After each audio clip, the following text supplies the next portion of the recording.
Hey everyone, my name is Hayes. I am the guy who bought the 23-foot long Starship Voyager that used to be on display at the Star Trek experience in Las Vegas at the Hilton. And I didn't know quite what to expect whenever I shared the pictures with the groups that I've shared them with. I don't usually get a whole lot of engagement or reactions on my posts. I'm just kind of a nobody, but I mean, I'm not saying it's viral or anything close to that, but for me, it was like the most attention, I'd ever gotten. Like I said, normally I get like 5 or 10 likes, and this time it was like 2,500 likes or reactions, and then like hundreds of comments, and I was just like, I don't even know what to think. I felt like a little bit of a celebrity, but not really. Although someone did make a meme with my picture in there, so that was a little surreal. But but yeah. So basically, randomly one day I see this listing, and I'm like, that's pretty cool. It was the USS Voyager. It was also a shorter version of the refit Enterprise, and so it didn't look like it was in as good condition. So I didn't even really entertain getting that one. Although that size would have been a lot more manageable than the 23-foot long one. Anyways, so I was just like, there's no way, that's going to be like crazy expensive. I kind of like researched, and like the ones that were in the show, which to put in perspective, the show, Star Trek Voyager, the filming model was only like 5 feet long, like 5 feet and 1 inch. So this one's like almost 5 times as long as that one. But obviously, because it was used in the show, it was a lot more detailed. Obviously, it was accurate because it was the model.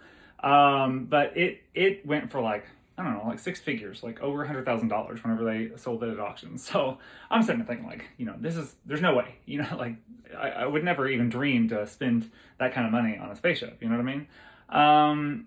This one was not that much. I'm not gonna talk about how much I spent on it because, like, I just personally don't like to do that. I feel like it's tacky. I mean, the number that I spent may be way crazy high to you and maybe like not much to somebody else, but I just personally don't like to do that because for the ones that, are struggling or don't have that kind of just money to just blow on something like this, I know it doesn't feel good. And it's like, I came from nothing and spent a lot of my life seeing other people have a lot of things, and me thinking like, wow, it'd be really nice if I didn't have to work so hard to get what I have, and it's not even as much as they have, and all those kinds of things. So like, I don't want to contribute to that. I don't want to like make anyone feel, jealous or anything like that. And I don't want to flaunt it. I'm a very humble person. I mean, I like what I like. I like some of my things I like that are nice. Some other things I'm really cheap on, like it just depends. Like, I definitely don't spend that much money on my clothes, as you can see. But anyways, so I was like, well, I want to go look at it, I want to go check it out. So I was talking to the guy, and he was like, well, come on down, and it was only like a 5.5 hour drive. So I drove down, and then I saw it, and it was just so freaking cool. Like, I mean, I grew up with little micro machines, and I had one big Happy Fleet, and I was like so into that, and would be zooming them around my room and stuff. And I felt like a kid again, looking at this gigantic spaceship in front of me. And then I touched it, and I was just like, oh my God, I want this. Like, I want this so bad. And so then we talked a little bit. He had thrown me a number. I came down a little bit lower than that, and he kind of met me in the middle. I was hoping he'd just come down a little more, but he didn't. But anyways, but I just kept telling myself, like, I could totally rationalize not doing this. Like, I don't need to spend this money. Like, there's lots of other things in my life that I should allocate those funds to, paying off some debt, whatever, But I was just like, if I don't do this, then I'll always regret it. I mean, there's not going to be a time where I'm like, oh yeah, I'm glad I didn't get that, Like, I'll always think like I had my shot to get the 23-foot long USS Voyager, and I blew it. So I thought, what the hell, I'm going to do it. I'm going to see what I can do. I mean, there were a lot of things that had to fall into place. I had to shift a few things around. I had to work on, finding a place to store it until I'm ready to really like have it out. And all those things just kind of fell into place. Like, there was a lot of things that could have not happened and made it to where I couldn't do it. But luckily, I was fortunate enough that everything just happened to fall into place and I was able to do it. So I did. And I just think it's the most awesome thing ever. And like, I cannot wait to like spend the time on it to like restore it. I actually want to like do some extra things to it. Like, I even thought like it'd be neat if there was like different points of interest around the model. Like maybe on one side, I can have some 3D printed escape pods and have the hatch door open and have it look like they're, sequentially like rising up out of the escape pod holes. So it looks like a little sequence, and then maybe on the rim of the saucer, I'm gonna have my little Species 8472 action figure walking on the rim, like in the episode Prey, and then maybe some light effects like a red strobe light for the torpedo launch. And I even thought about some sequential LEDs along the phaser strip to make it look like it's, doing this little power up before the phaser beam, is emitted, all those kinds of things. Even 3D printing some of the rooms and having it behind the bigger windows, like the mess hall, the ready room, the briefing room, and some of the crew quarters. And even a 3D printed like shuttle bay so that you can remove the door and actually see like little shuttles in there and stuff.